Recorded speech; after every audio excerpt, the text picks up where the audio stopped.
Gek oor haar eie Afrika ondier, episode 109.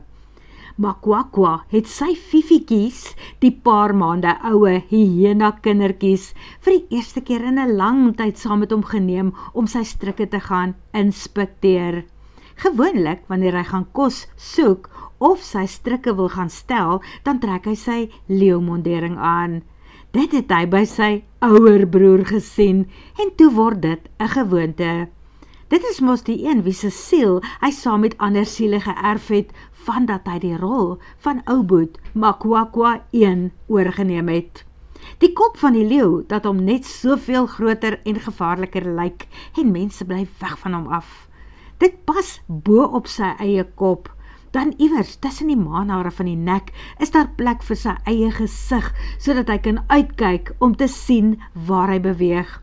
Dit is nogal 'n swaar gedoente, maar jy leer naderhand om heel vlugvoetig en vinnig daarmee te beweeg. In een van sy strikke het Makwakwa 'n duiker gekry. 'n paar dae doodduiker, maar dit is net reg vir hom in die fifies. Daar was al jakkals of 2 by die karkas. Hy gee nie om met hulle te deel nie. Hy het vir hom stukke afgesny en dit toon sakke, daai sakke wat hy met hom saamdra gesit, en toe sê hy, kom kinders, vanaand gaan ons lekker eet. Ander mense sal seker dink, dit stink, en hulle sal gril vir die maaiers, wat daarin krioel, maar sy dankbare ou kindertjies, sy sterkies, het gewaai van blydskap. Makwakwa se looproete is nie gewoonlik so naby aan die toegangs- en toeristepaaie nie. Hy wil nie regtig deur mense gesien word nie, maar klank trek ver. Veral toe hy die geluid van 2 voertuie hoor, wat om een of ander rede harder teen die sandpad spook as wat nodig is. Hy het die sak vleis en die klein goed onmiddellik onder 'n oorhangstomp ingedruk en na 'n effense hoogte gestap van waar hy die grondpad kan sien. Eers het hy gedink, die groot bakkie is met 'n tou aan die veel kleiner voorste karretjie vasgemaak. Dit is gewoonlik die enigste rede hoekom 2 voertuie so naby aan mekaar ry. As die agterste een se engine stil is en die voorste een hom sleep, maar hy kon duidelik hoor hoe 2 engines teen mekaar brul. Dit is toe dat hy gewonder het of die voorste karretjie nie deur die agterste een gejaag word nie. Hy ken nie regtig karre nie, maar bakkies sien mens mos baie op hierdie paaie. Die voorste snaakse enetjie het hy ook al 'n paar keer tevore opgemerk. Dit was eendag toe hy daardie manne wat die laphuis daarna by sy skuiling opgerig het, so agter hom laat aanstap het en toe laat verdwaal het. Ja, hy het hulle ver laat verdwaal, voordat hy self later daarna by die laphuis op sy koppie gaan sit het, om te sien wanneer hulle uiteindelik gaan terugkom by hulle plek waar hulle wil oorslaap. En hy het gewonder of hulle ooit die pad gaan terugkry daarna toe, want as dit nie die geval was nie, sou hy seker moes gaan help het. Dit was toe dat die man, vir wie almal van hulle Dr. Leeuwman sê, daar by die laphuis aangekom het. Nog een van die manne van die leeuplaas, wat 'n vliegding in die lug opgestuur het. Toe kom 'n vreeslike groot vliegding, waarin die mense ook kan klim, daar van die mensplaas af aan. Ja, dit was baie opwindend. Hy weet nou, dat dit die keer was wat hy hierdie boksiekar gesien het. Toe kom die ding daar by die halwe bougoed aan, en wie klim uit? 'n vrou. 'n vrou soos wat Makwakwa nog nooit in sy lewe gesien het nie. Daar was hare by daai vrou sy kop, baie hare, maar dit nie gelyk soos hare wat hy ken nie. Daai hare wat swart is en in klein krulletjies maak nie. Dis ook die hare wat stryd lang hang, soos ander hare wat hy gesien het nie. Ook was dit nie heeltemal wit nie, maar amper. Nee, die hare wat hy daar gesien het was baie, maar hulle was die kleur van party sand. Hy dink maar net, hy is nie heeltemal seker nie. Maar waarvan hy wel seker is die feit dat hierdie vrou saam daai leeuman dokter loop. Want sedert daardie dag waarop die manne hy laat verdwaal het, het hy meer gereeld daarna by die plaas gaan sit en dinge daar begin dophou, omdat daar soveel interessante goed gebeur op die plaas. Hy sien die twee van hulle ry saam by die kar. Hulle sit naby mekaar op die stoelens en hulle gaan by dieselfde kamers in. Ja, die twee, die leeuman en hierdie vrou, hulle loop saam. So wat is nou vandag hier aan die gang met hierdie karretjie wat so voor daai ander bakkie uitjag? Hy wil net aanstap om 'n beter uitkykpunt te kry. Toe sien hy die boksiekar jaag van die pad af, net voor naby waar hy mos nou is. Hy sien daai bakkie jaag eers verby. Toe ry die bakkie ook af die pad af, en daar sit die boksie vas, en die baie hare vroumensie klim uit en sy begin hardloop. Ergste, die manne wat die bakkie jag die vrou toe, en Makwakwa sien onmiddellik rooi. Daai vrou is nie hulle se vrou nie. Sy bang hulle, sy wil wegkom. Hy sien dit aan haar houding. Is goed wat hy vandag die dapper groot leeu gekies het om te wees, want hy sal daar moet gaan help. Net betyds, want hy sien hoe die vrou hardloop, en hy hardloop bosse langs naby haar, en daai manne hardloop pad langs, en die volgende oomblik stap hulle naby haar, agter die bome uit, en toe spring Makwakwa ook agter sy bome uit. Die manne wat agter haar is, skrik vreeslik groot vir hom. Is goed so, laat hulle gaan, want hulle skree en hulle draai om en hulle hardloop, en die vrou skrik ook. Sy wil ook sommer omdraai en terughol na hulle se kant toe. Is nie goed so nie, hy vat haar arms vas en toe hou hy haar daar by die hande. Sy wil fight, maar toe praat hy mooi met haar. Hey, ek is nie die skelms nie, ek is die groot Makwakwa, en ek is nou hier om vir jou te help. Ek het gesien die manne, hulle jag vir jou. Eers sy kyk die leeukop daarbo, toe sy kyk sy gesig daaronder by die hare van die nekvel. En toe praat sy by die Portugees saam met hom, net soos hy wat hy kan verstaan. Sy vra vir hom, is jy die zombie leeuman? Dis wat hulle sê ek is, maar ek is nie.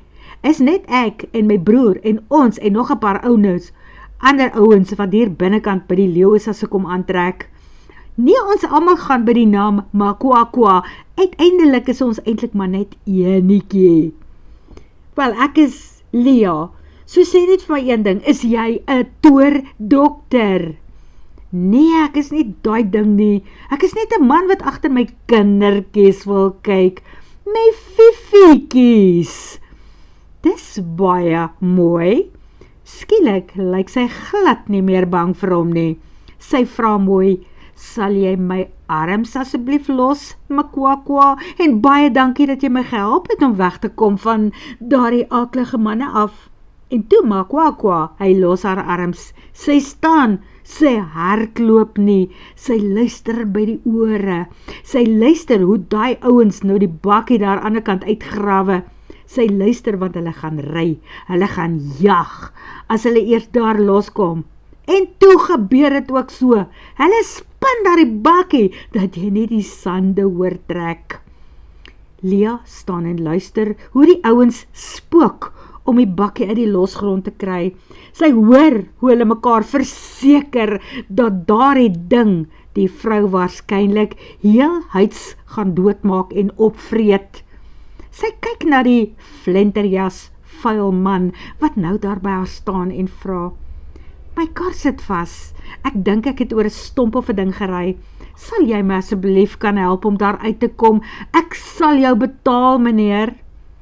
Makwakwa huiwer 'n oomblik voordat hy knik en sê, maar ek kry net eers my fifie kinders, ek los hulle nie alleen by die veld nie, my kinders, sy ma, sy's dood. Fifies is hyenas in inheemse taal. Hy is voorwaar die eerste man wat sy kleintjies hyenas noem. Maar Lia stem saam met hom. As daar nie 'n vrou is wat kan help kyk na sy kinders nie, sal 'n goeie pa seker nie die goedjies sonder toesig laat wanneer die son weste se kant toe staan nie. Sy sê, gaan sorg gerus eers vir jou kinders, dan wag ek vir jou by my kar. Sy begin aanstap met al haar sintuie snaar styf ingespan. vir mense, vir diere, wat nie van haar teenwoordigheid in die bos gaan hou nie, en vir voertuie, wat op die grondpad kan aankom, maar sy voel vreemd gerus met hierdie snaakse flenterjas ondierman hier naby haar. Sy wil luister na ander mense wat haar kan help as sy gestrand is, haar kan plaas toe vat, want duidelik gaan hierdie ou nie 'n kar of iets tot sy beskikking het nie. Sy weet nie hoe lank na haar Zing en Haya begin ry het in Bonsai nie, maar sy glo vir geen oomblik dat hulle al verby is nie. Terug by Groenie, die Jimny, sluit sy oop en assesseer die moontlike skade aan die voertuig. Op die oog af lyk dit nie te erg nie. Sy het reg geraai, sy is oor 'n stomp en dit het gemaak dat sy nie verder deur die sand kon vorder nie. Toe haal sy haar selfoon uit, sy bel vir Haya of vir Zing. Dit is Haya wat Zing se foon antwoord, want Zing bestuur. Hy praat nie op sy sel as hy ry nie. Dis nou wel hier in die bosse, maar jy weet mos, Zing is 'n wetsgehoorsame burger. Waar trek julle ouens? Vra Lia. Ons is deur die Bavaria hekke, seker so 2 kilometer van die plaas af, op die grondpad, nog 'n entjie van die plaas af. Hoekom? Wag julle al vir ons om te kom eet? Nee, glad nie so iets nie. Ek is ook nog op die pad. Ek het so 'n bietjie teespoed gehad. My kar staan nou langs die pad. Langs die pad? By die pad sal ons jou sien? Nee, entjie in. Hoe ver in? En dan moet jy nie uitklim nie, dit word donker, roofdiere raak aktief. Ons sal mos kan sien waar jou kar staan. Dalk nie, ek staan 'n bietjie diep in die bosse, sê sy. Nou wat die joos het jy gedoen? Kan jy nie op grondpaaie bestuur nie? He, lag Haya. Ek kan man, maar wag, ek dink ek hoor julle aankom. Net vir ingeval julle nie sien waar my kar staan nie, sal ek een van my nuwe plantjies in die middel van die pad gaan sit. En Lia doen dit ook. Terwyl sy daarna terugstap na die Jimny toe, sien sy dat Makwakwa daar staan en wag. Sy leeukop en vel hang nou aan 'n riem agter op sy rug en by sy voete is 2 speelerige diertjies. Hondjies is die eerste gedagte wat by Lia opkom toe sy afbuk om hulle koppies te streel. Toe sien sy, nee, dit is nie honde nie, dit is die 2 oulikste klein hyenaatjies en hulle is hondmak. Hulle is nou net op daardie stadium waar die swart van hulle pelsies begin plek maak vir die ligter gevlekte kleur, soos wat hulle ouers gewoonlik lyk. Ag, hulle is mooi, Makwakwa. Ja, is my kindertjies, vertel Makwakwa weer trots. Hulle mamma het hulle vir my gebring, net voor sy gedooi gegaan het. Hulle is nou mak, jy kan hom by sy rug te streel. Alles baie mooi, Makwakwa. Jy is so gelukkig om papa vir hierdie tweeling te kan wees, prys Lia hom. Daar by ons plaas is 2 menskindertjies wat ook 'n tweeling is. Miskien is jou klein goed net so oud soos hulle. Vir 'n oomblik oorweeg sy dit om hom en sy 2 saam te nooi plaas toe, maar dan onthou sy weer van haar huidige dilemma. En sy weet dat sy beloof het om vir John en Sergio te laat weet wanneer sy op die plaas aankom. Tyd om erns te maak om klein groen blikkie uit sy parkeerplek te haal en terug te kry op die pad. Eers werk sy en Makwakwa die stomp tussen die wiele uit.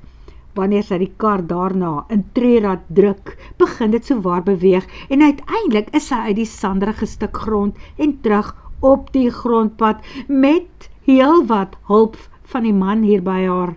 Wat 'n verligting om te sien dat daar geen sigbare skade aan die Jimny is nie. Jou ou eister, prys sy die SUV'tjie. Daarna begin sy krap tussen die goed agterin. Daar is 'n bakkie wegneemkos, wat Zing vir haar gepak het, want sy het mos weer te min na sy sin geëet daar by hom. Koekies en 'n trossie piesangs, en toe kry sy 'n pakkie met hoenderduie ook. Sy sit dit alles in 'n sakkie en oorhandig dit aan Makwakwa, vir jou en vir jou kindertjies. maar kan ek vir jou geld ook gee? Nee, ek werk nie die geld nie, maar hierdie is klaar mooi. Hy haal vir elke kind 'n duitjie uit en die tweeetjies speel te lekker daarmee, voordat hulle dit feitelik heel insluk. Dan verander Makwakwa sy gesig. Hy kyk pad af. Hy hoor die trokkie lank voordat dit tussen die bome tevoorskyn kom. Ons moet gaan loop. Mense like nie baie van my nie. Maar ek hou van jou en ek hou baie van jou kindertjies, sê Lia. Maar ek verstaan as jy liewer nie deur mense gesien wil word nie. Mense kan nogal snaaks weet. Hulle hou nie van andersheid nie. En jy is so amazingly anders en eksentriek. Dankie vir alles, Makwakwa, en ek hoop so om jou weer eendag iewers raak te loop. Hy lag net lekker en roep sy 2 kindertjies. Gelukkig hoef hy net die ander sak wat hy by hom het voor hulle neuse te hou. Daai een met die ontbinde vleis. Dit wat daarin is beslis baie meer aanloklik as nog 'n stukkie hoenderdui. Lia hou hom dop totdat hy agter die lang skaduwees van die bome verdwyn en toe tel sy haar selfoon weer op. Daar is meer as een boodskap van Sergio op haar foon, sien sy. Sy luister nie eers daarna nie, sy beter om dadelik terugskakel.